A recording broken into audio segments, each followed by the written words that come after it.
So, welcome to Flair UK, Legends in Bartending. We have the pleasures and also a good friend of mine, Andy Rose. Drum roll. Hi, Andy. How you doing? I'm good, thanks, Rob. Thanks for asking me to come on and have a chat, mate. It's been a long time. I feel like we've just gone international. So, where are we today? I'm sat in Austria, mate. I'm sat in a village called Kaprun, which is not far from Salzburg. I've been here about 9-10 years now. So sitting in Austria. It sounds like a lifetime. So, Yeah, it's a long time. So what made you go to Austria in the first place? I basically came back to ski. I was a ski teacher when I was younger, before I even started at Fridays. And I always said I wanted to come back to Austria. I wanted to retire to Austria. I just basically 9 years ago decided, right, I'd had enough. I came back over, I requalified as a ski teacher, and I've been here ever since. Wow, this sounds so good. So, wow. What can I say? I'm just looking at a list of dates of your achievements from Friday. So we'll start from the beginning. So you started in in 1992. You joined Sal TGI Friday. So what did you do before bartending? Before Fridays, funnily enough, I was working in a restaurant in Warsaw. We called it the Dark Side. Warsaw, where's Warsaw? Brown Hills, just off the M6, near Birmingham. Yeah. And this is how I got to work at Fridays. But before that, I'd also worked in a couple of other bars and nightclubs, but nothing like a Fridays bar. While I was living in Warsaw, we went to Fridays in Birmingham for an afternoon, saw the place and was like, wow, what's this all about? Never even had heard of it before, and went to Birmingham. And then I rang them up about 2 days later and asked if they had any jobs, and they said no. So I started ringing around the stores until I found one that had a vacancy, and Sale had a vacancy. So immediately before joining Fridays, I was working in a pizza restaurant in Warsaw. Yeah. Okay. Was that what, Pizza Hut or? Nah, it was called Winston's, and they had one in Chester, where I'm from, and I've been working for them in Chester. Okay. I think they're originally from Warrington. They were owned by a bakery, Rathbones Bakery, who used to make bread. Rathbone, and they had one in wherever Rathbones is from, Wigan or Warrington. They had a Churchill's pizza restaurant there. And then they opened one in Chester. I worked for them there. And then they said, we're opening this bigger one with it was next to a nightclub, and it was also going to have a bar. And they said, do you want to come and run the bar for us? So I was like, yeah, why not? It was a bit of a stupid thing to do, really, because I didn't realize where Warsaw was or what Warsaw was, and it's not the nicest of places. Let's just say that. So yeah. So in 1992, I like obviously to keep people in, and also picture some like where you are thinking and everything else. In 1992, the #1 film was Reservoir Dogs, which is quite a film. And the #1 song was Rhythm is a Dancer by Snap. So it's 1992. You just applied. So I mean, how did you apply for TGI Fridays? Did you just do an interview? I called them up and said, do you have any bartender jobs? And they were like, oh, you call back when the bar manager's in. And I called back, and this guy said, yeah, we have got a vacancy as it is. He said, where are you? And I said, well, I'm near Birmingham. He said, well, can you come for an interview? And I said, when do you want me to come? And he basically, it's tomorrow morning. So I think I called on a Monday. It was Tuesday morning, and I was supposed to be working an AM shift. So I called in sick, and I drove to Sale. I had to leave at a stupid time in the morning. And I got there, and the bar manager wasn't there. The GM was there. And the GM said, listen, he switched his shift late last night. He's not going to be in till 5. And this was like 9:30 in the morning. I'd just driven from Birmingham. So I said, well, I was supposed to have an interview at 9:30. So the GM, who was Con Dunn at the time, he said, well, I'll tell you what, I'll do the interview, but you need to have an interview with the bar manager.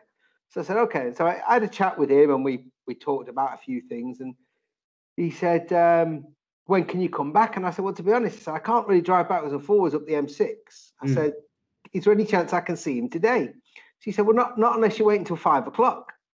So I literally sat in the car park all day until the bar manager came in. And I said, listen, dude, I said, I was here at 9:30 for my interview. I said, well, like, you weren't here. He said, well, what do you want to do? I said, well, I want to do it now before I drive back to Birmingham. So he said, okay, then. So he interviewed me there and then. And yeah, basically resulted in me getting the job. Now, whether that's because I sat in a car park for I don't know how many hours, or whether they were really desperate, I'm not sure. But yeah, they offered me a job. Literally a few hours later, he called me up and said, "Yeah, you've got a job. When can you start?" Okay. So you walk into Fridays. Have you been into Fridays before, or did you know much about it? I've been into sale. I've been into sale once before. After my first visit to Birmingham, I went back to my parents in Chester. I thought, right, I want to go and see what another one of these Fridays and see what they're about. And I've been in, but to be honest, it was after lunchtime, mid-afternoon. The place was empty. You couldn't really get the feel for what it was about or anything. But other than that, other than this one visit to Birmingham, I'd never really been in a Fridays before. Did you start as a bar back, or did you go straight onto the bar making cocktails? Straight onto the bar, because in Sale we didn't really have bar backs back then. There were such things as bar backs, but Sale just wasn't busy enough to warrant having bar backs. So I basically did the normal 4 weeks of training, and once you were certified, you were straight onto the bar. I know in some stores, like in Birmingham, we would make people bar back for a couple of weeks before they even started their bartender training. So no, I started on, I think it was probably a Monday morning, did a week of AMs, followed by a week of PMs, followed by a week of AM front bars and a week of PM front bars, because the first 2 weeks was all service bar, albeit the service bar was on the front bar because it was a 3-sided bar. And yeah, after about 4 or 5 weeks, I was certified and got my own station. Who was the #1 bartender? Do you remember who trained you? Yeah, the guy who trained me was called Mike Tillotson, but he was known as JD. Who I'm not sure what happened to him, but he'd been there for a while before I got there, and he was there for a while after I left. Never really somebody who entered into the spirit of the challenge. He wasn't that competitive, but he was very good. He's a very good front bar bartender, but he wasn't a massive personality, but technically sound, good bit of work in Flair, and a nice guy, you know. But yeah, he never really got involved with the challenges. But other people who were there at the time was Scott Gibson, who had just come back from the final at Haymarket when Nick Mander won. And then later on, Steve Hurst. Don't you know Steve Hurst? Yeah, I know Steve Hurst joined Sale, came over from Quincy's in Poynton, and he worked with us for a while before he went off to America. He's a funny guy. Still speak to Steve. He's in, I think he's still in Dallas. The last time I saw him was actually when we went over to the World Finals, the year that Guy Minchell won. And Steve was working in one of the Fridays in Plano, and he did like a Flair routine during the World Finals. You know, I just put one and one together just then, because you went to Sale, and obviously Guy Mitchell was from Sale, wasn't he? He was at some point. He did go to Sale. Did you ever cross over the early stages? No, Guy joined after I'd gone to Birmingham, and then obviously I knew Guy because obviously Guy then started competing in the challenges, and then when I went back to Leeds, I fell back into that northern region, so I was almost competing against Guy for the last couple of challenges. So you joined in '92. You obviously were Sale. You went to Birmingham, and you came in '94. You came second place. In '95, you came second place in the UK's, which is quite impressive. In '96, you did your masters, and in '96, you did the UK's and came third again. In '97, you came second place again. And in '98, you moved to Oz in Melbourne in '99. And in the UK final, you obviously, we will go back all over this, but I just thought, let's get it out there so people know how great you are. In '99, you done the UK final, came second again. Sorry, I can't stop laughing. Right, and you done. It's farcical, isn't it? It's farcical. Oh, it's you know what? I think it's because I've been there and I've actually I'm sort of actually feeling it. Obviously you've done NSOs, you've done new store openings, and obviously you've done some. Obviously you've done one in Egypt as well, which is quite amazing. Done quite a lot of TV. You've done this morning with Anne and Nick. So you know you're talking about '90s when you mention Anne and Nick. Obviously Halloween Jigs, you miss Ansley, Harriot as well. So and Radio Birmingham, which I kind of find quite funny because with the TV stuff, it's very, very like, you know, with Ainsley Harriot, you had Lee Miller doing it. Obviously you had the morning program with obviously Tony Adams done that, and of course obviously they probably had the Generation Game as well in there. So they seem to have them TV links, and seeing that is really, really good. So yeah, so obviously, so you really got into it. I mean, did you like from the minute you walked in there, you was gonna go like, yes, I'm gonna be one of the best bartenders in the world? Well, let's be honest. No, I joined because after going to Birmingham, I then found out what Fridays was about, and I'd heard these different things about Fridays bartenders and the professionalism and how they were highly regarded in the industry. Stories about that you could make quite a decent amount of money, and I'd been on holiday to Greece and saw two guys behind a bar flaring, and I was like, well, that looks quite good fun. And I came back and started throwing a bottle around over my bed, as you do. And then as I went to Birmingham, saw what happened in Birmingham, little bit of time in sale one afternoon, and then thought, yeah, let's just try and get a job. And once I got a job, then I was like, okay, right, I've got this job at this place.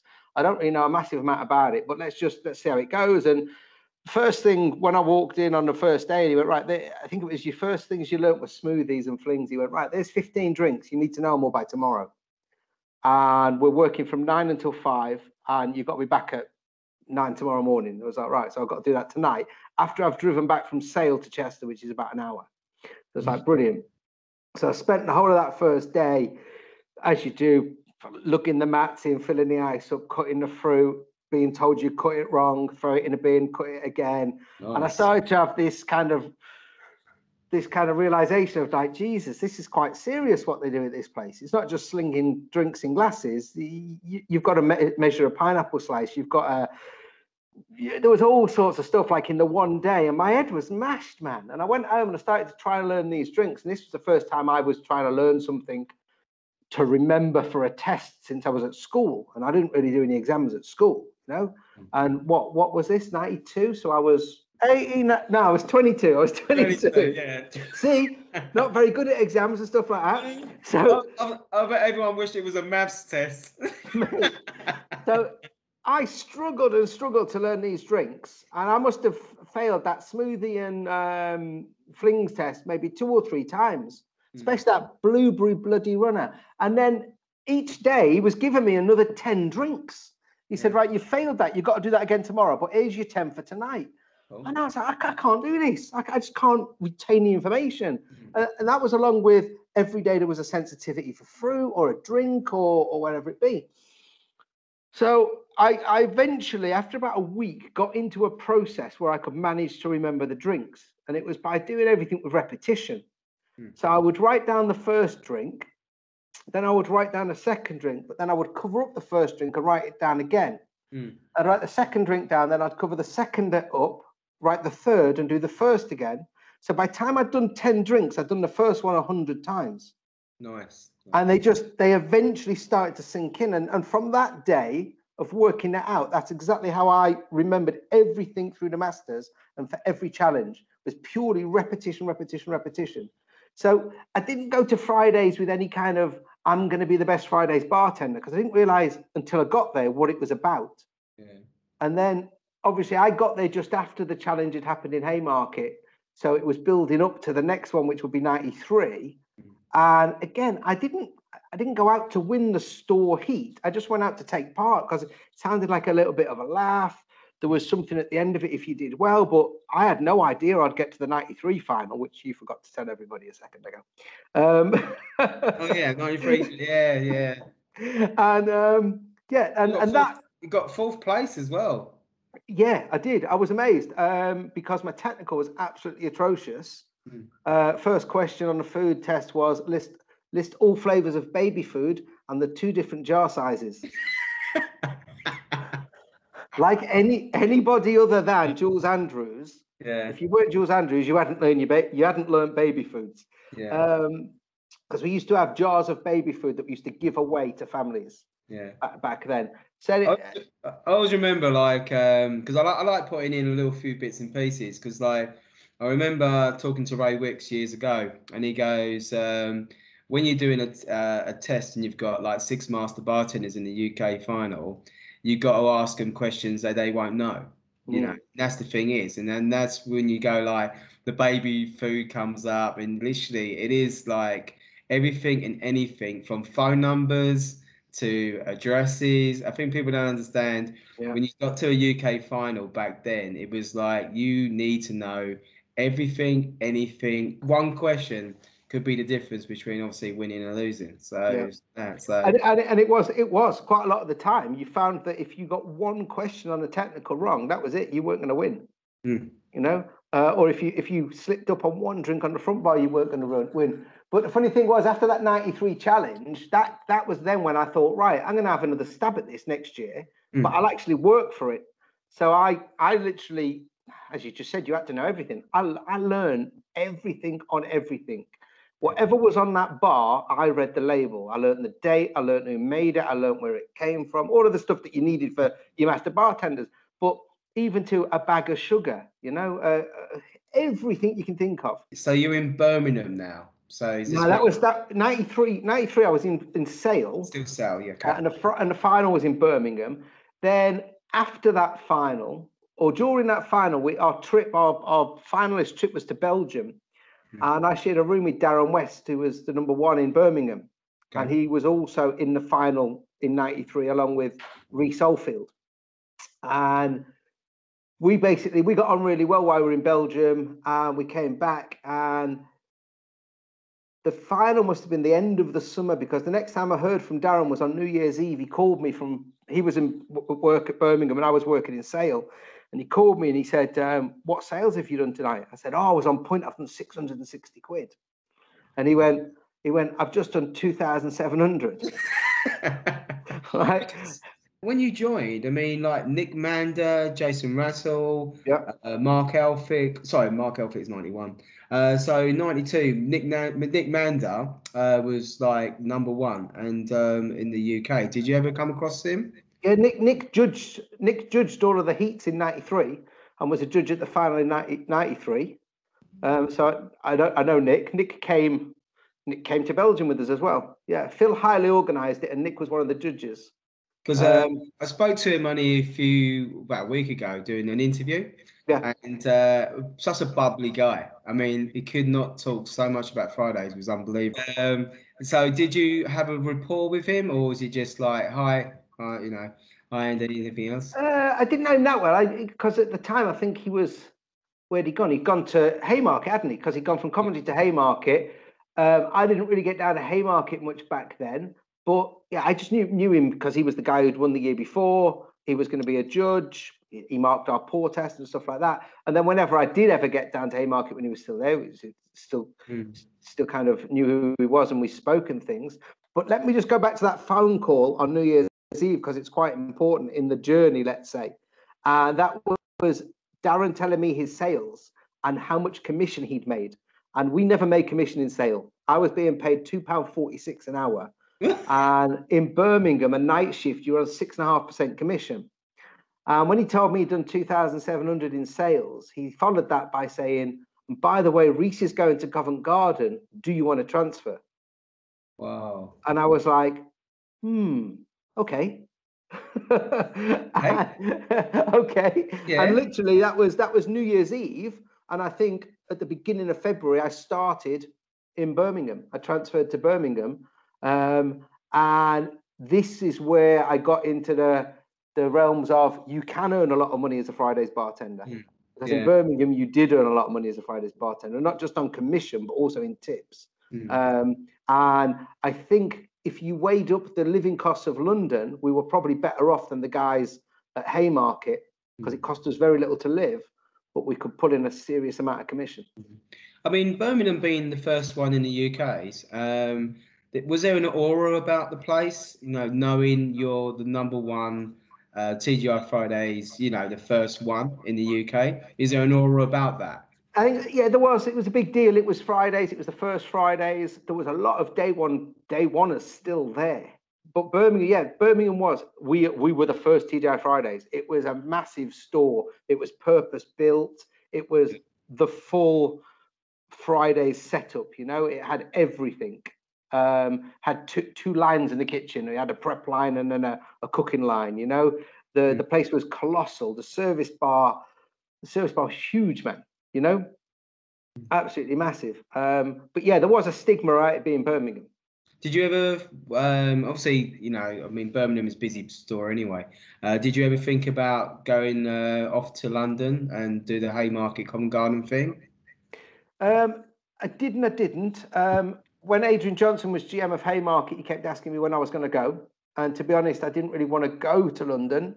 I don't really like London, to be honest. It's just too busy. And I don't mean the store was busy, just London as a city is busy. So I had no real attraction to go to London, even though AJ was asking me all the time, when are you coming? I was like, I don't want it. And then I eventually went to Leeds from Birmingham, which was, in a way was good, but in a way was a bit of a mistake.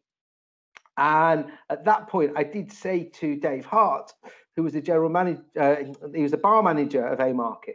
I said, if you've got any jobs, then I'd be interested. And I then wasn't invited to attend, let's say, which I found out why a few years later, which was quite interesting, which is for another time maybe. But I didn't really have aspirations to go to London. And then when I decided, well, maybe I'll get down there after I'd been in Leeds for a while, it was no longer on the table. And then I ended up going to Australia anyway. So, did you have any rivalries in Birmingham on the bar, or did you have a good bar team around you? It was funny because obviously I walked into Birmingham, who was a very stable team. Obviously I knew Darren, so I was friends with the number one. Yeah. And then okay, first night at Birmingham. Okay, first night at Birmingham. I walk up. They tell me I'm doing gate. So gate was on the left of Point. So probably the second busiest corner on Birmingham. Okay. So you're on gate. If you get in the weeds, just tell us.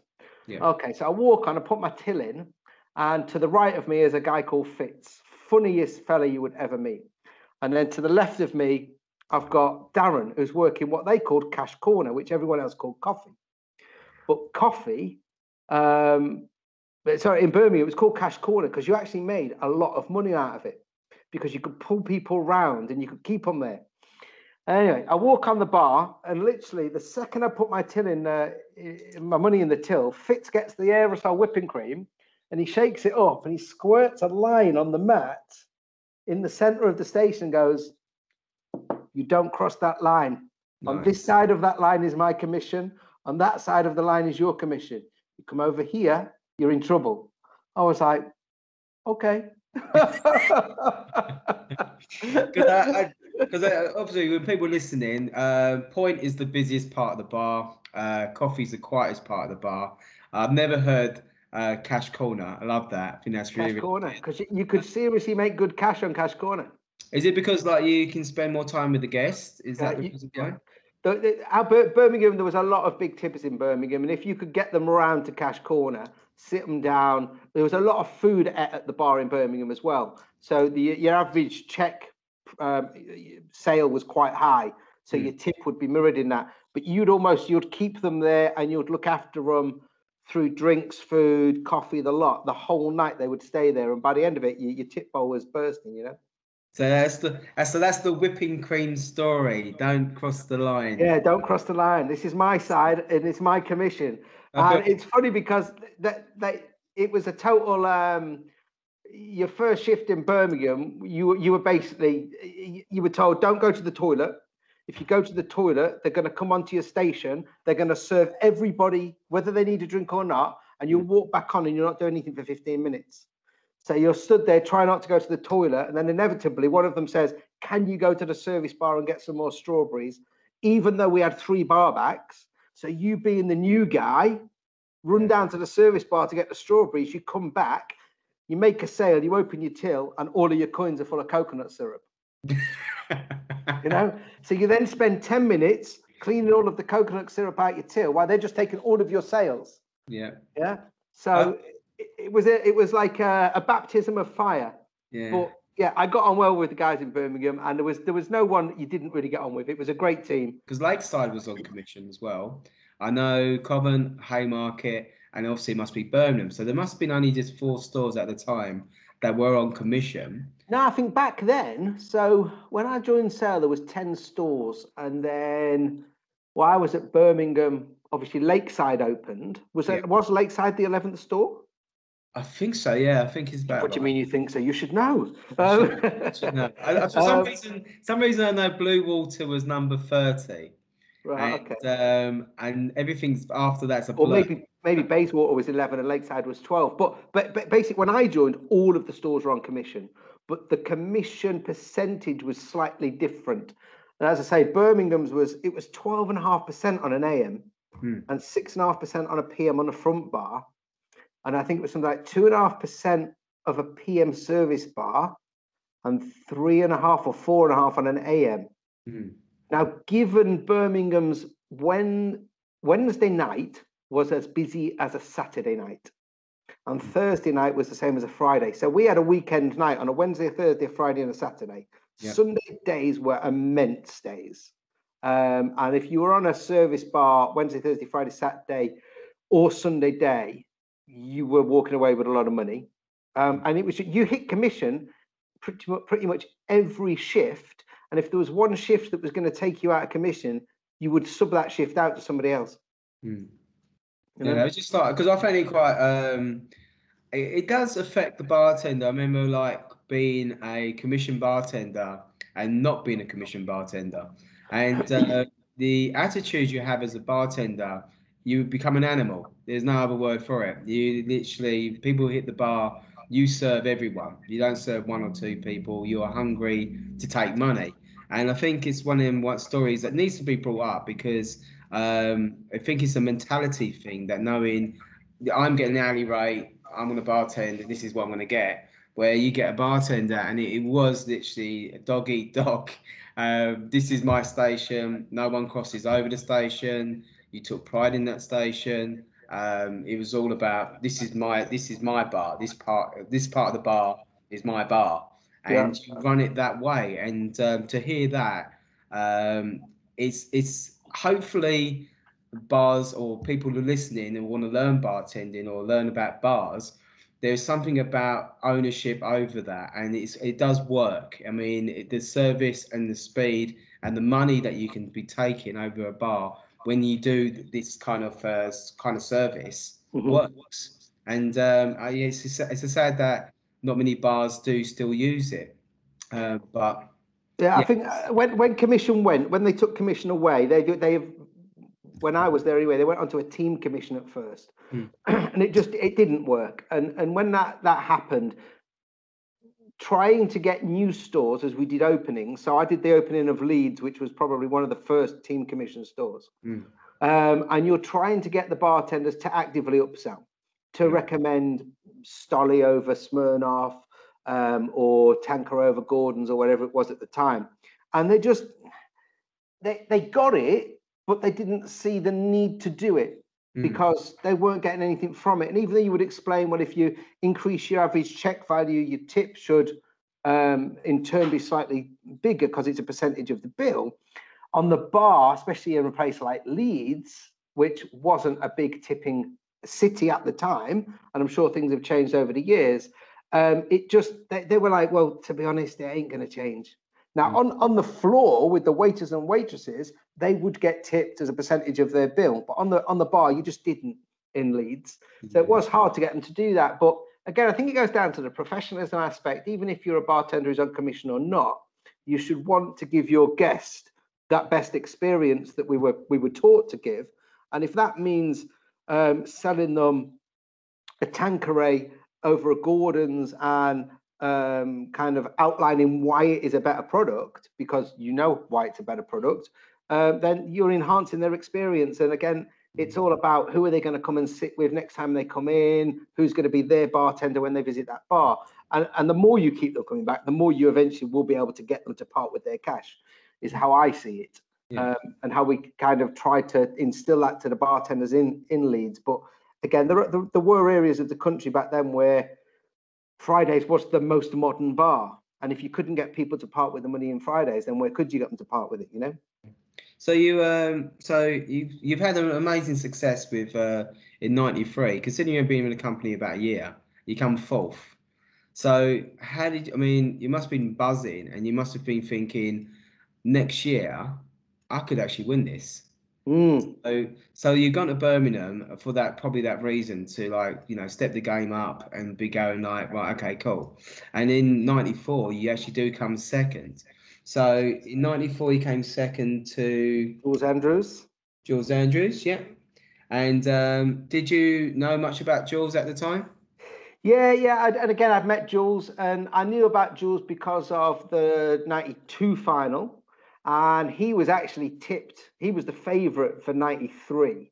And obviously Jeff picked him to the post, and I think Jules came second. Ingemar Halkadiki came third. So it was a London 1, 2, and 3, albeit Jeff and Jules had obviously moved into Haymarket. Ingemar was from Covent Garden, and yeah, everybody knew about Jules Andrews, and Jules was one of them love or hate characters, and for a time we both loved and hated each other, but we then became very, very good friends, and are still good friends now. So I knew Jules was the person to beat in that final. I think he was the longest serving bartender in the final. I'm trying to think who else was in that final. There was a girl from Glasgow. What was her name? Abby or something like that, maybe.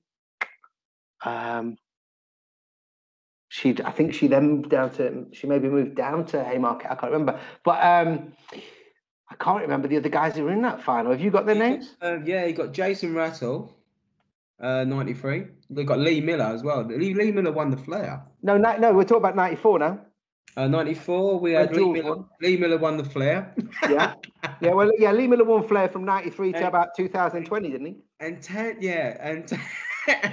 tandem was Steve Locke and Steve Dingley. Yeah, but who else was on the actual bartender challenge competition, the front bar? There was Jules, there was me, there was this girl who came third. Yeah, that's not in here. Is it not? They only put the winners in here. I'll have to look at pictures. But yeah, I knew Jules. It was funny because that final started at 8:30 in the morning. Because they wanted to get the competition out of the way and then open the store, because it was in Kingston. So we all went down to Kingston the night before, and Jules was the master of mind games. And we sat in the hotel bar, and Jules was, we'll have a beer, and everyone will get a beer, but Jules wasn't drinking a beer. And then, let me get you another beer, and he'll get you another beer. And we all sat there, and Jules was racking up a tab, and we're all drinking beer. But Jules is like, well, I'm just going to get you all wasted. I'm not drinking. And the other thing, what Jules had done is, for about 2 or 3 weeks on the run up to that final, he was getting out of bed at something like 5 in the morning to get his body in time with 8:30 being the peak performance. So he almost conditioned himself of getting up early, so he was at a peak performance time by 8:30, 9:30 for his front bar, which was so funny. But it paid off. He won, you know. Do you remember, like, was there like rivalry going on? I mean, obviously there's games. Did you get nervous in competitions, or are you okay with it? I would get nervous before going on the front bar, but it would almost be a good nervous. Okay. You know, I was able to use the nerves. I never went on the front bar and had it where my hands were shaking that much I couldn't catch a bottle. I would always use the nerves to my benefit. It was funny because I think it was then in the '95 challenge. Was it '95 that Lee won? '96 Lee won. '96. So in '96 was a funny one because we were in Bayswater. I think I was first on, and hey presto, my music didn't work. So my mic didn't work. Mic didn't work. So I've walked onto my music. I've rang the bell. I've started. There's loads of noise. The judges can't hear a word I'm saying. And then some guy comes on and starts fiddling with the little pack in my pocket. And I'm trying to make a drink. And it's like, what? Yeah. And they actually decided, we'll stop it. We'll take him off and we'll start again. Yeah. Okay. Now, this goes back to what we talked about off camera before. There was a lot of politics involved in these competitions. And if you weren't from a store that they could get a very good amount of marketing out of, you were always seen to maybe be at a disadvantage. And at this time, I was still, in Birmingham? Or had I gone to Leeds then? No, I was in Leeds, wasn't I? I was in Leeds. And who wants to market Leeds when you can market a big London store? So there was a lot of, why did the music not work? Was it an accident or was it not, But again, it didn't really affect me. If anything, it worked in my favor, because in the time the guy was in my pocket fiddling with the little microphone box, I'd managed to make my first drink in the blender.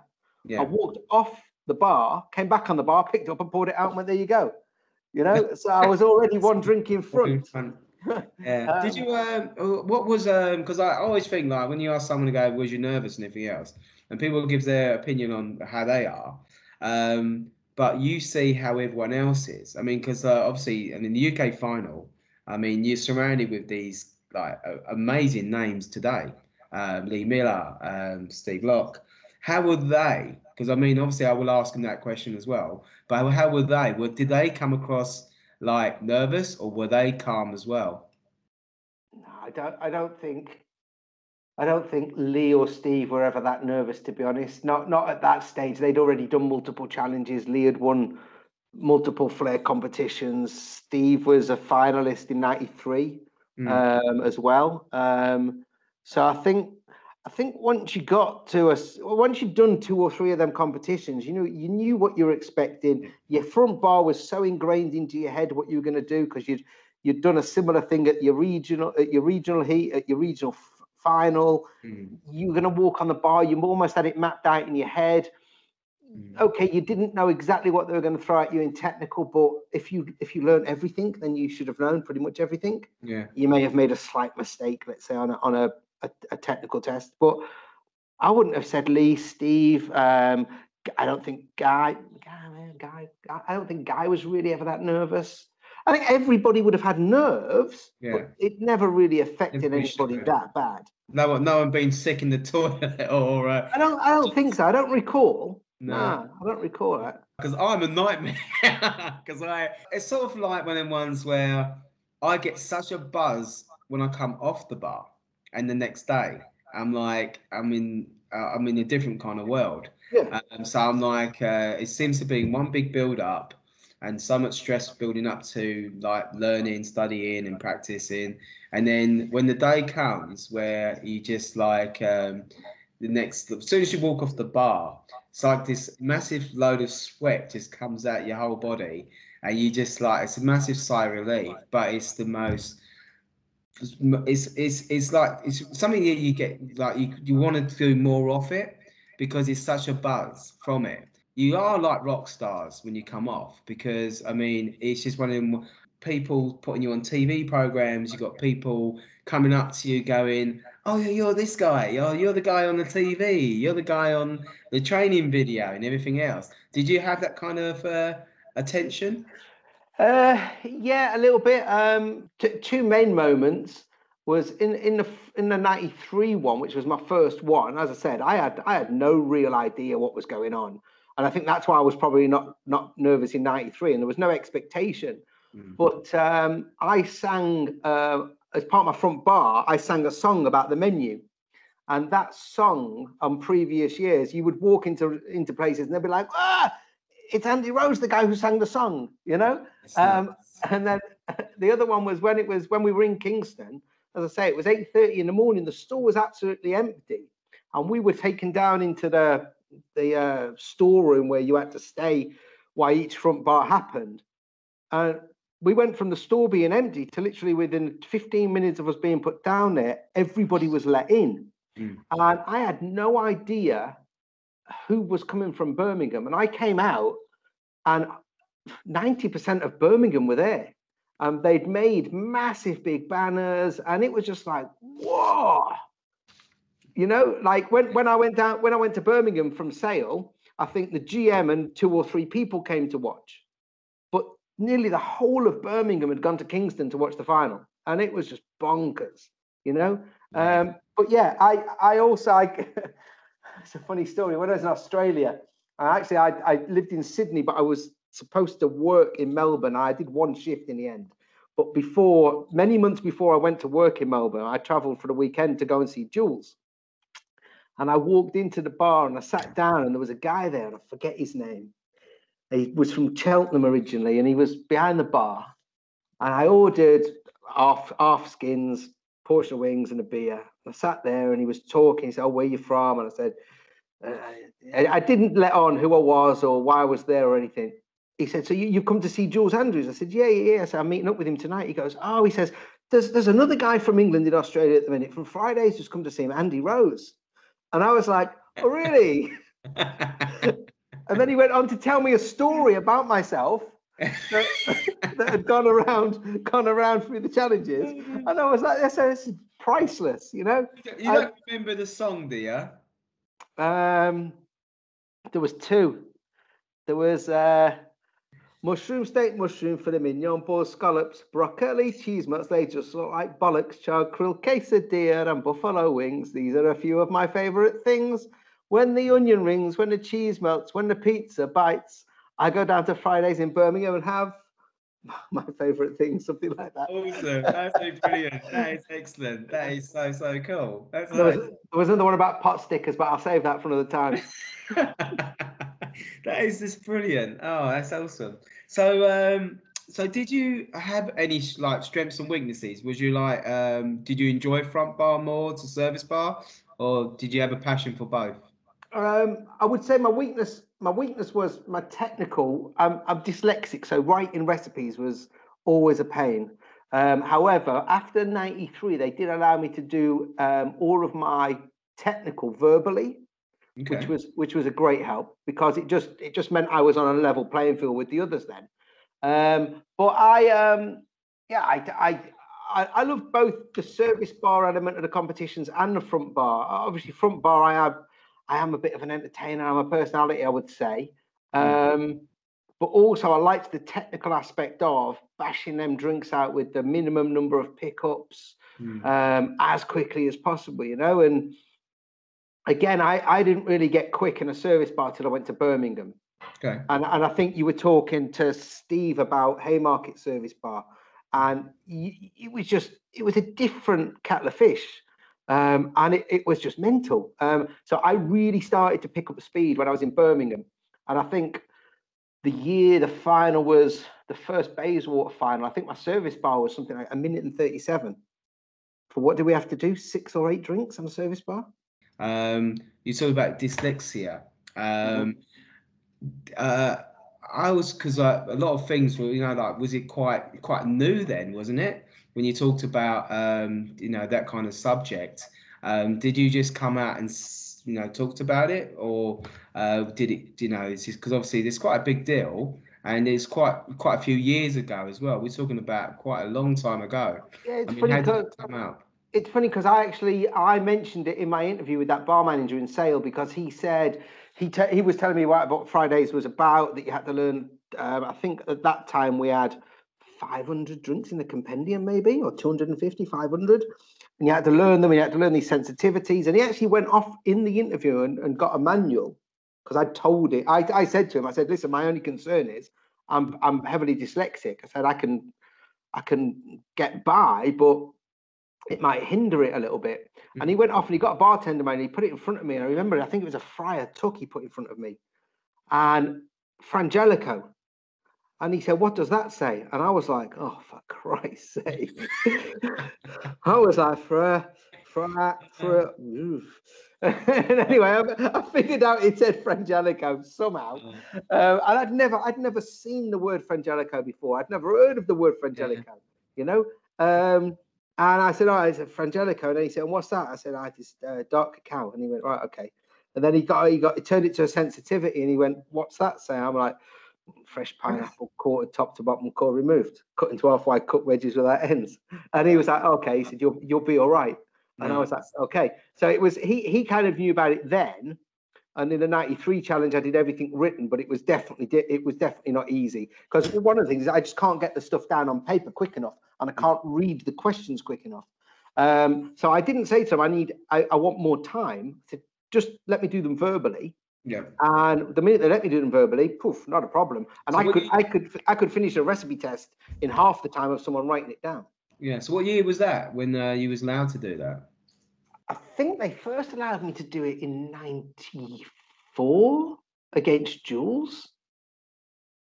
Who ran it in '94? Helen Slaughter, maybe? It was whenever Helen Slaughter ran the challenge, I was allowed to start doing it verbally.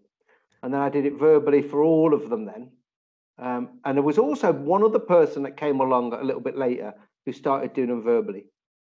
It's interesting because I said, like, never, with all the years I've been doing it, never ever experienced anyone actually having that, that kind of problem. So it's just one of the ones where you just go, which is interesting because you think, are Fridays doing that now? Or even asking that question, do you have problems writing out recipes and things like this?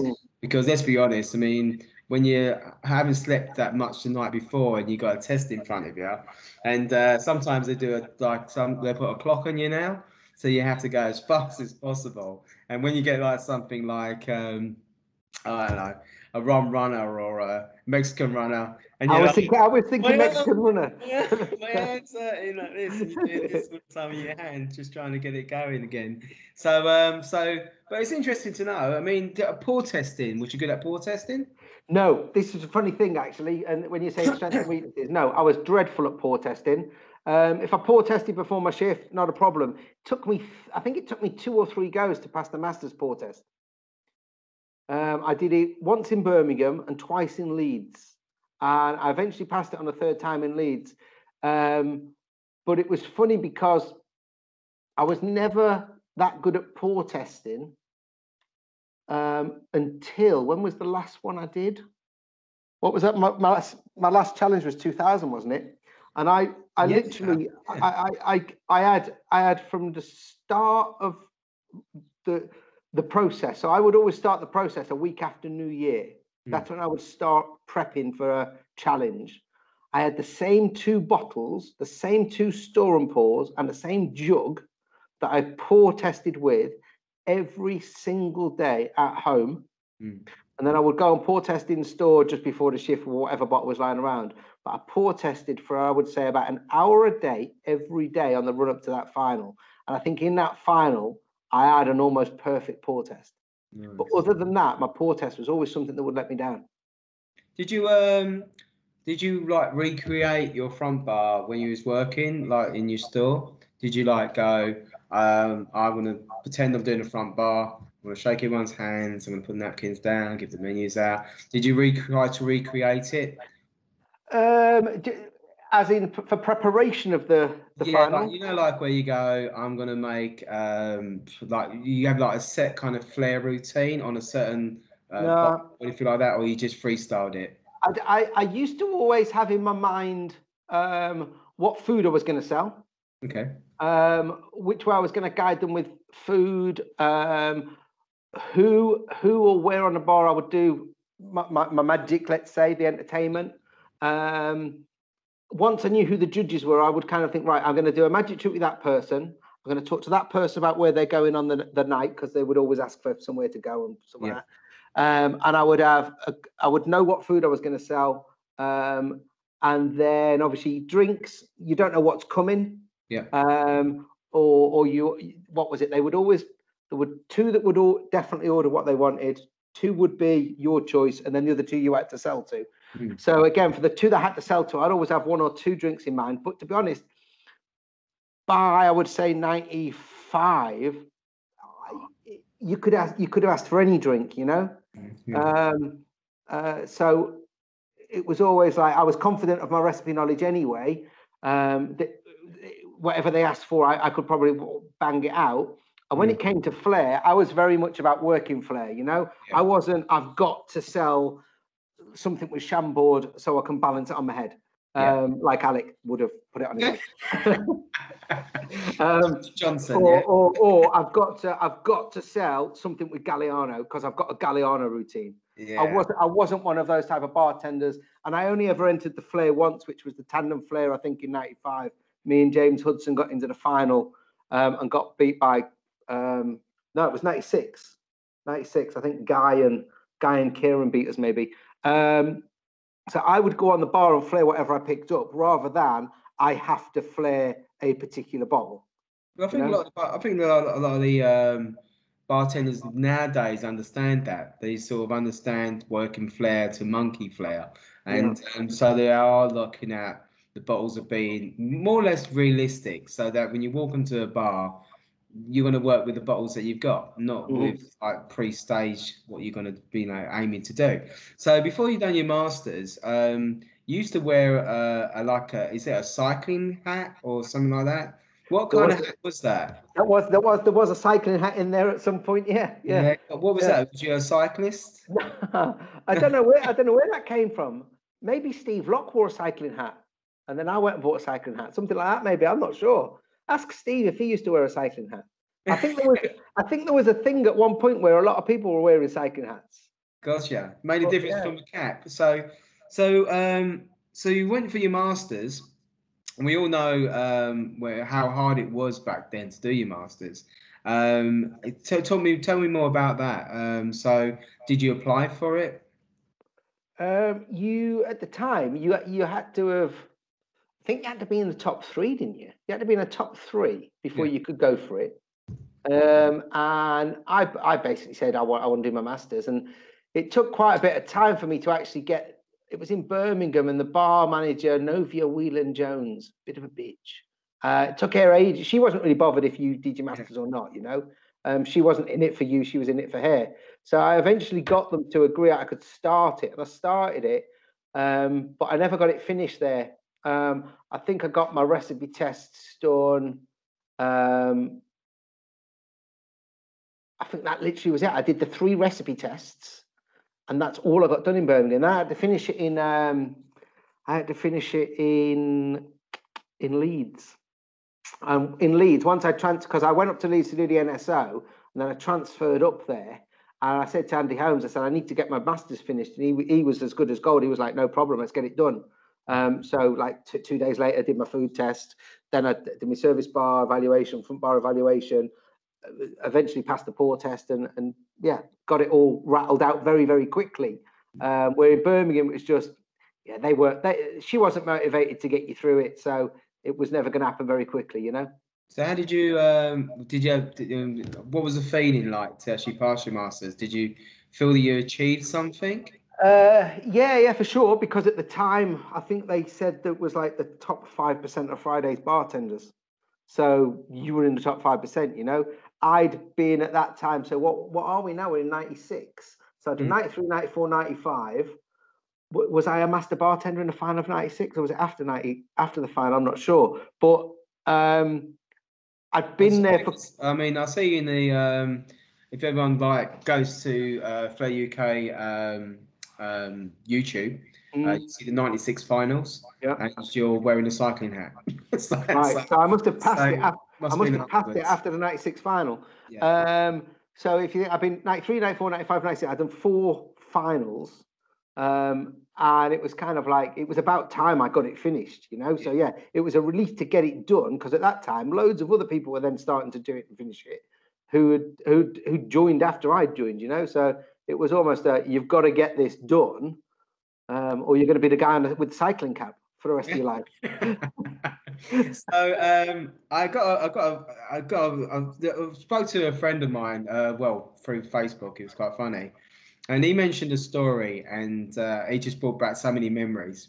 And in Lakeside, Jody Terrell, I don't know if you ever come across him, but Jody Terrell, Jody, yeah, funny character. Yeah. And in Lakeside, it was very, very busy bar.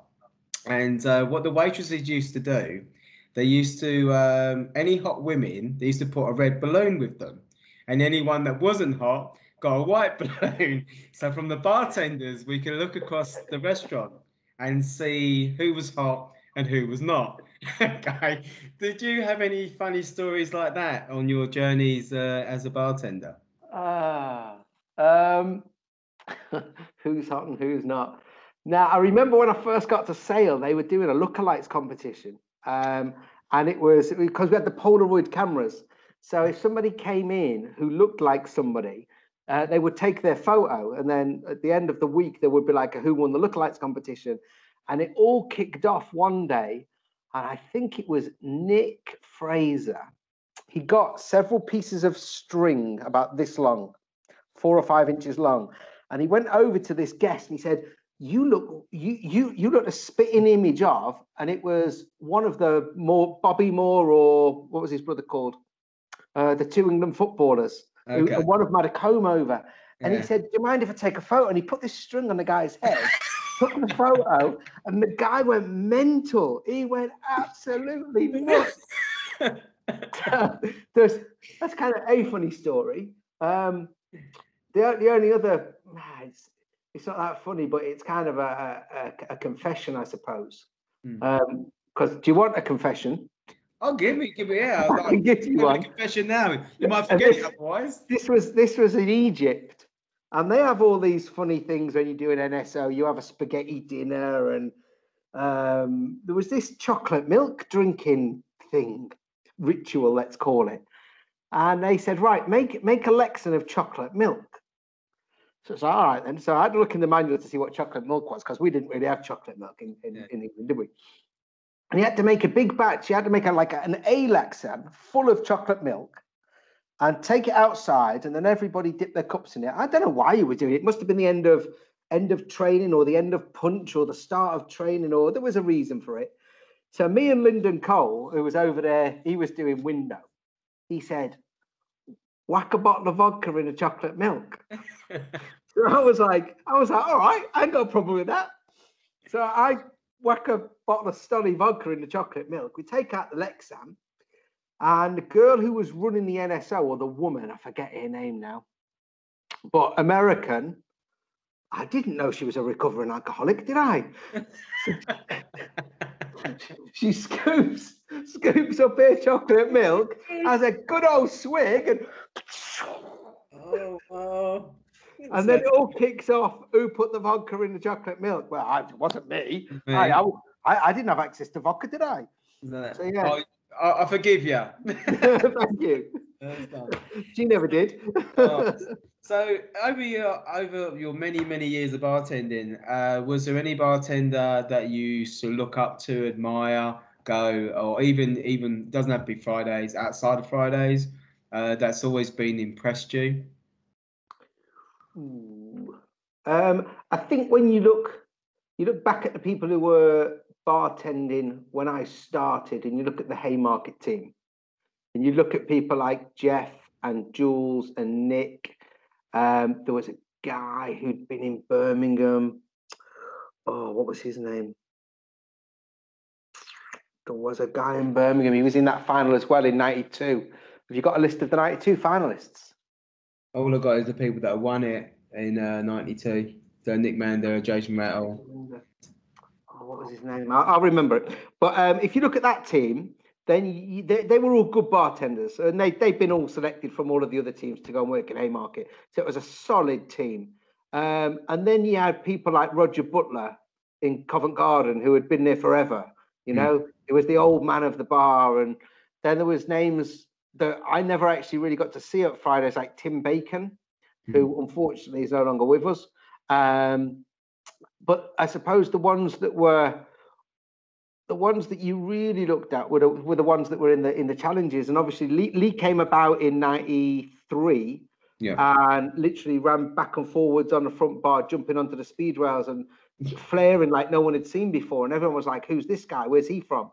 I think he'd come from Fairham, hadn't he? And then obviously we all know what Lee did. He went from winning the individual Flair in '93 to going on to win the Worlds and winning Flair pretty much every year other than one. I was there, I think. So you looked at people like Lee because he was consistently good. He was consistently innovating with Flair, and his Flair at the time was probably some of the best Flair there was back then. Outside of Fridays, old school people like Salvatore Calabrese, who started in the American bar on the Savoy with Peter. Oh, what's Peter's surname? Peter begins with a G. It's like an Italian name. People like that who are like masters of the craft, you know. And this is before this is before all of the molecular gastronomy stuff came along. But then there was other people who were out there as well, like Douglas Ankara at Lab. I think Steve also mentioned Douglas. There was a few of the guys at Planet who hadn't worked at Fridays. Charge, who's now over in Australia, he'd come through the ranks of other bars and moved to London, but I don't think he ever actually worked for Fridays. Yeah, so there was lots of people that you knew they were good guys, you knew they were good bartenders, and you took influences and bits off all of them, like whether it be a move or a mannerism or yeah. Did you look into obviously Flair's just gone mad. Have you do you still like watch Flair videos or anything like now? I said I was very much about working Flair. I wasn't really much about standing there and chucking a bottle and a tin around for 5 minutes to make a vodka and orange competition. I watch the videos you post, and I watch little bits of the Flair ones, but I'm more interested in the old competitions and things. I think it is still there and it's exploded, but again, I think there needs to be a differentiation of a bartender flaring or somebody who can juggle standing on the stage throwing bottles around. Do you have a favourite Friday's cocktail that you still drink today, or? I'm a big fan of margaritas. I am also a big fan of a Texas tea, although I wouldn't often drink those. To be honest, cocktail culture in Austria is very behind the times, unless you're in major cities like Vienna or Graz or Salzburg.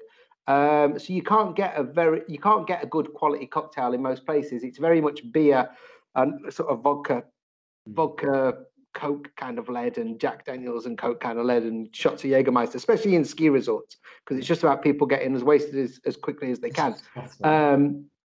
Which is, whether it's right or wrong is up to them. But I am a big fan of an old fashioned, a Maker's Mark old fashioned, but that's more from my time working with Maker's Mark after I'd finished with Fridays, than drinking at Fridays, because again, Fridays drinks very sweet, sticky, a lot of them.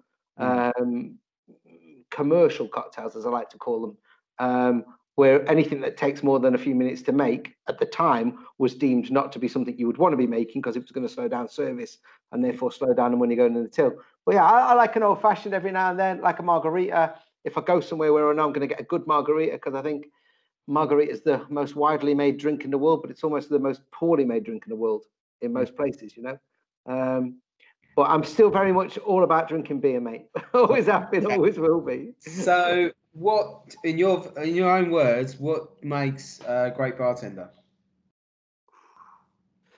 Sound knowledge, personable, entertainment. Yeah. Package. Yeah. I think, and again, we'll go back to Fritz in Birmingham. He knew 5 drinks. He'd been a Fridays bartender for years when I got to Birmingham, but he knew 5 recipes. So you came to the bar, it didn't matter what you asked. If it was alcoholic, you were getting a Long Island, Okay. But he was the most personable, entertaining, funniest guy on that bar. And he therefore only needed to know 5 drinks.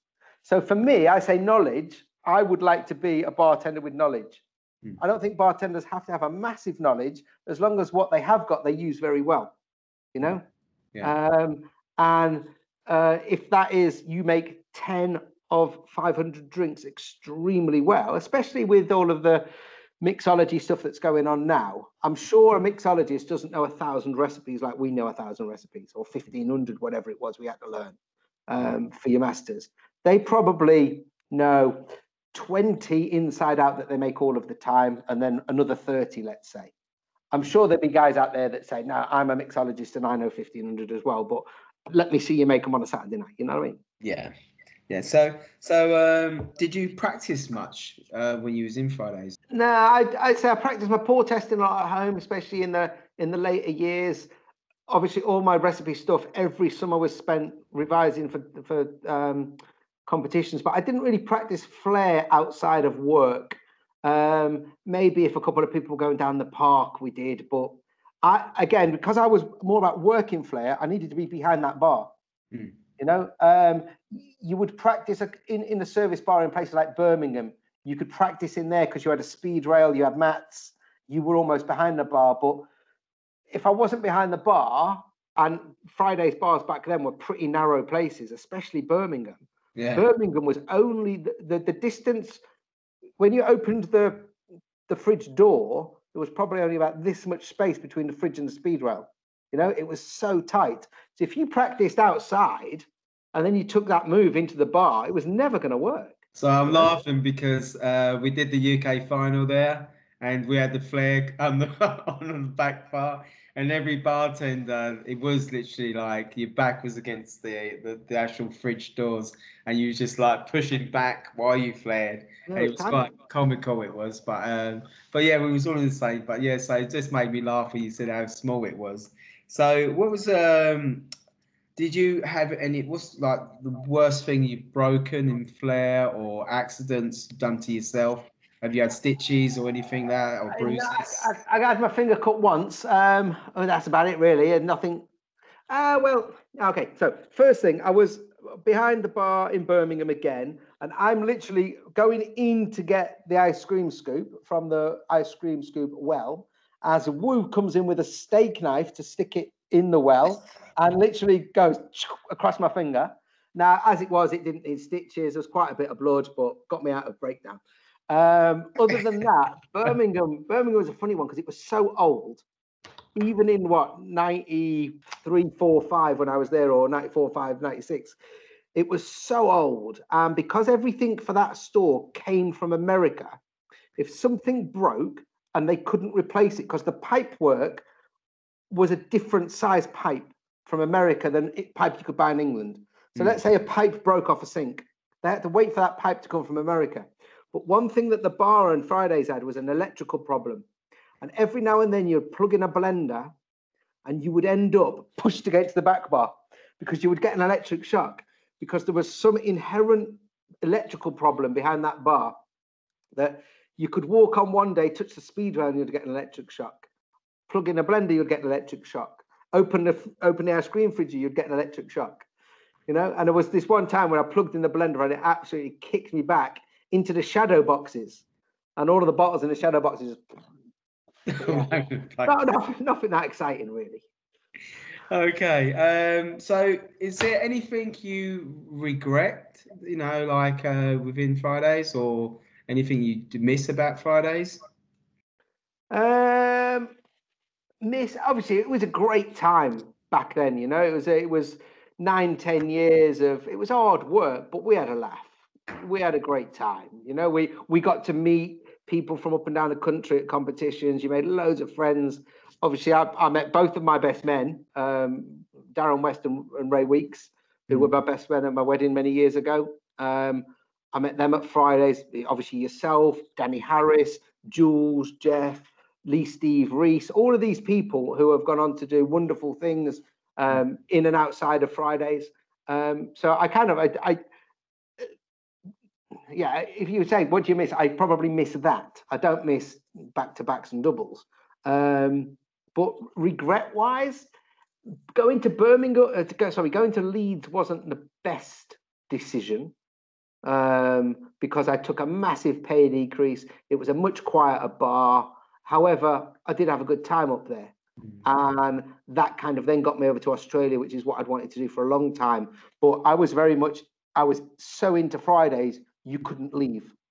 So within so tell me, because I'm really like, when you run off these names, tell me how you met them, and what kind of thing. Because obviously I only found out the other day that you were Ray Wicks was your best man, or what's that about? So then to go through them, go like Jules Andrews was competition, and you know, because I just find it interesting how you've come across each other. So could you just go through them so I know exactly how you know each other? I suppose the first one is Darren West, who was the number one in Birmingham, who, when we went on the Belgium trip for the 93 challenge, it was a funny one because the finalists trip happened before the final. which was a strange one. So everybody got together. Everyone was unsure of each other. It was like, oh, that's Jules and that's Jeff, and who's that person? Who's this person? And that trip itself, not everybody bonded, and that was partly down to Jeff and Jules stayed in their rooms revising.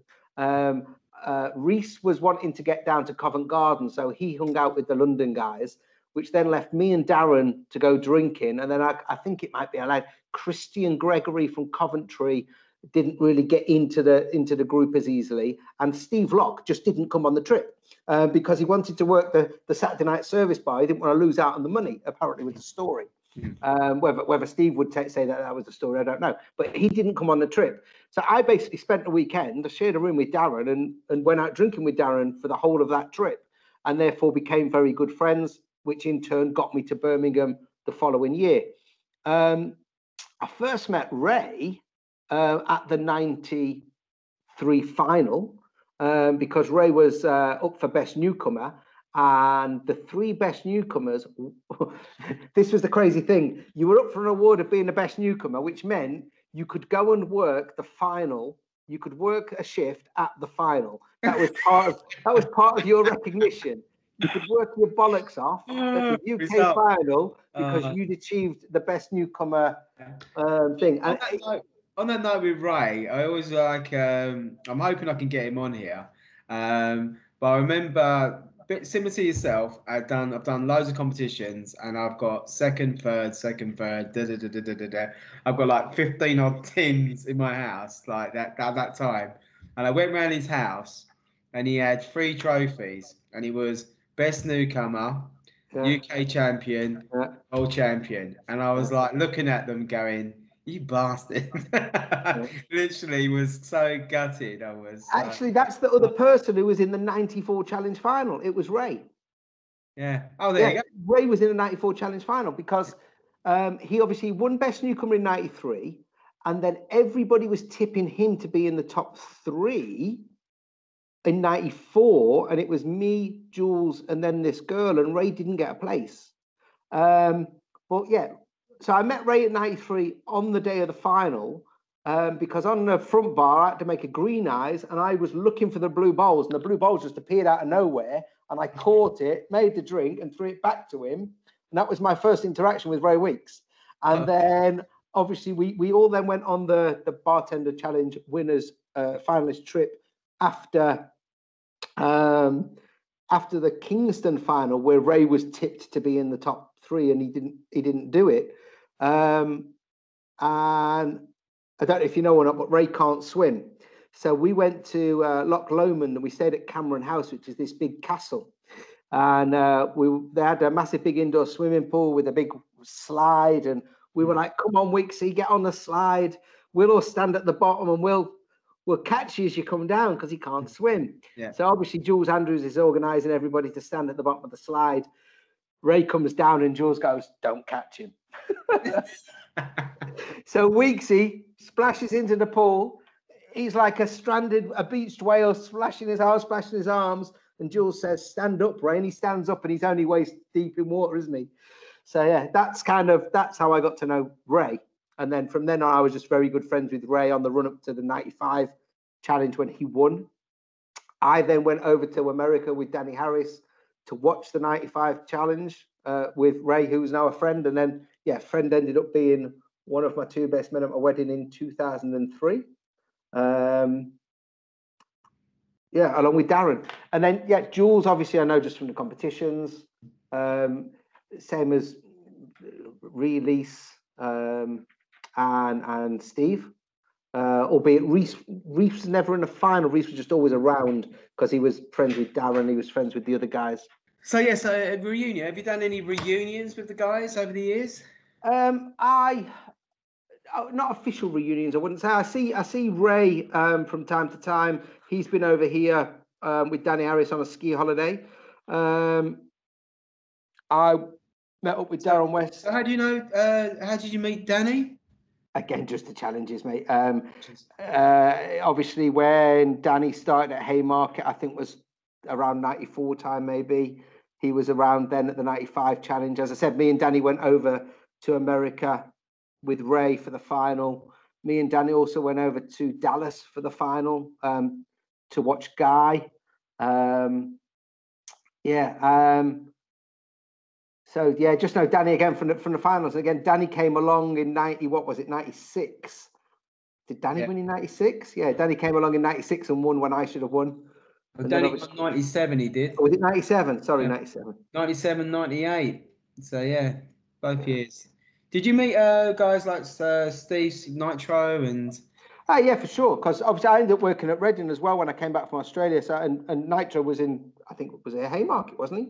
Yeah. I know Nitro. Obviously Andy Gillespie, who died recently.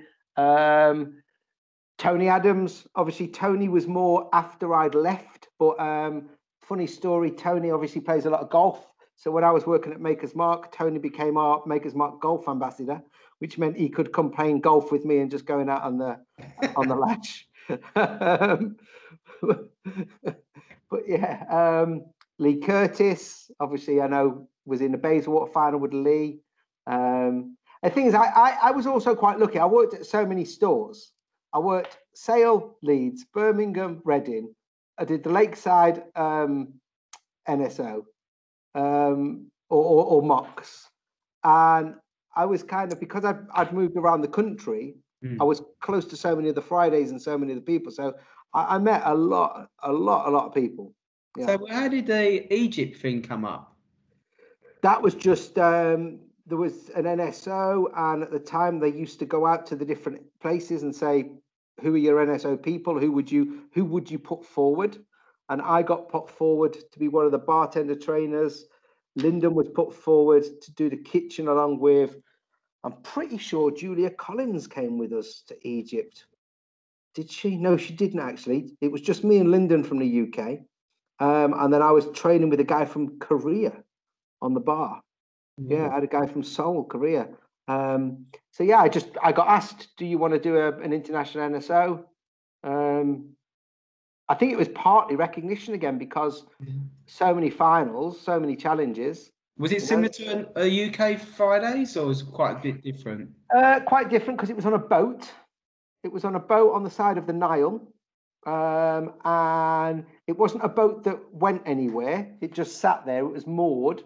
And it was the people who had the franchise for Fridays in Egypt also had the franchise for Pizza Hut, KFC, and a thing called the Fish Market, I think it was called.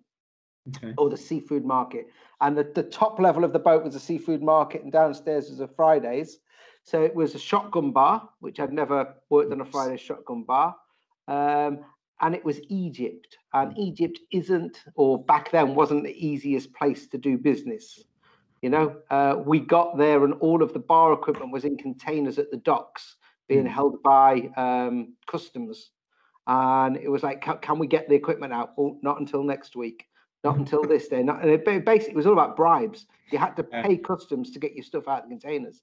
So each day a van would go and bring back, like one day we'd get a blender, then 2 days later the pour spouts would arrive, and then something else would arrive. And it was a challenge. I really didn't like Egypt. I'm glad I got paid to go and see Egypt because I saw all of the sites, but I didn't enjoy it. I was there for 6 or 8 weeks and it wasn't good.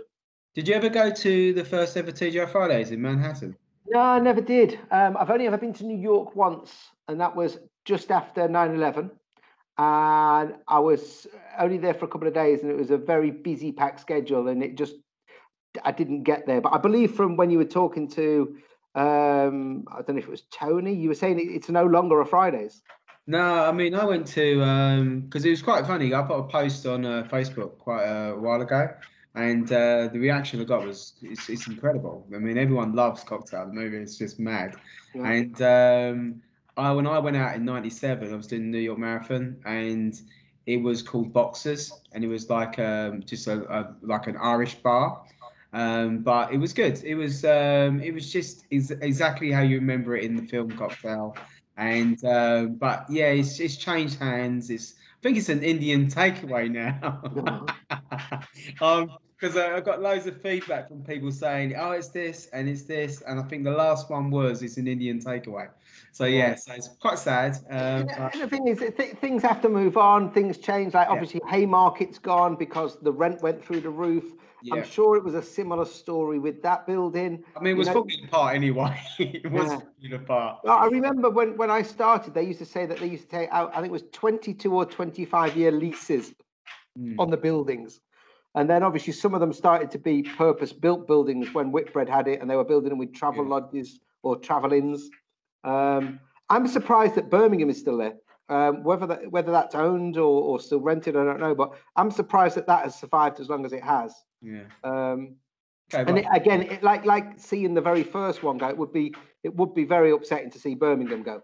Yeah, it would be sad. I think sometimes you've got to keep hold of some flagships just for where you know where you came from, really. So especially, it's just sad. It's sad that the first one doesn't owned by TGI Fridays, but again, I'm sure they're going from growth anyway. So I mean, they're doing quite well in the UK again. So hopefully, once we get out of lockdown, we start increasing again and go from there. So speed round. So you ready for this? So just random questions. There's no right answers or wrong answers. So just give me your own personal one. So favourite pour, 3/4 or 1.5? 3/4. Zombie. 3/4. Favourite Flair move, garnish over the shoulder or stretch and pour? Garnish over the shoulder. Do you remember stretch and pour? No, that's why I said garnish over the shoulder. Yes, you do. You're the one that done it. It's like store and pour behind the head, and then you stretch it. That one. Oh, really? Is that called a stretch and pour? Is it? I call it this. That one. That's the one. Favourite 5A food, pasta or ribs? Oh, ribs all day long. Ribs all day long. Okay. Cocktail, the movie, love it or hate it? Yeah, I love it. Love it. I think we've done this one. Service bar or front bar, if you had to choose one? Service bar on a Saturday night for the money. Cool. There you go. Okay. Favourite cocktail, a rusty nail or old fashioned? Old fashioned. A busy bar or a steady bar? Busy. Busy bar. And Boys to Men or Backstreet Boys? Oh. Backstreet Boys, no idea really. Backstreet Boys, cool. So you've obviously done this TV stuff as well. How did that come about? It was just got called to do again, just phone calls. I think phone calls from head office into a store. A lot of what I did was in Birmingham at Pebble Mill. So, have you got a bartender who can go to Pebble Mill and do Halloween drinks? I think was the question. Yeah, Andy, go and do it. So zombie was it? No, actually, it had to be non-alcoholic. So I think I made a hurricane, and they renamed it Blood Red Fingernails for the Halloween drink. But the Halloween was with Nick and Anne, and I've got it on video, and I've tried to get it onto digital so I could send it you because actually, that'd be awesome. I spilled the drink all over Anne Robinson. I did one of Lee Miller's moves where I put the tin onto my bicep and pulled into it, but it fell. It fell. I caught it, and the content of the drink came out. That was something like 7.5 million live viewers. And then I did some stuff with Ainsley Harriot on, I think, the same show in the summer with Will Hanrahan and Katie Puckwick. But yeah, it was all good fun, and it was like it's amazing to think that you've been live on BBC TV, albeit I was just before the winter, I was live on the Chinese television network, which goes into something like 100 billion homes, which is massive compared to the BBC. So this is your chance to call out to anyone. Is there anything you want to put out there to, like, if anyone wants to get in touch with you, how do they get in touch with you? All of the normal ways. I have a bit of a strange policy on Facebook on my personal page. If it's someone I've not met, I probably won't just accept your friend request. So drop me a message first. Other than that, if you want to keep up to date with what I'm doing now, then if you go to Snow Camps Europe on Facebook or YouTube, then you can follow us there. If anybody is a skier or is looking to start skiing, then come over to Caprun and we'll look after you. But yeah, also Instagram. I put the odd random photo up on Instagram, and I think it's andyrose.ski on Instagram and Brilliant. Snowcamp Europe on Facebook. Well, again, thank you so much for your time. My name's Rob Stevens, doing Legends in Bartending. I'm talking to Andy Rose, the legendary Andy Rose, of course. And again, please subscribe to the channel. I've got other people to do interviews with. Next one, I'm getting so excited, but I've got some good names coming up. And just stay tuned, and we'll keep you posted. Thank you very much.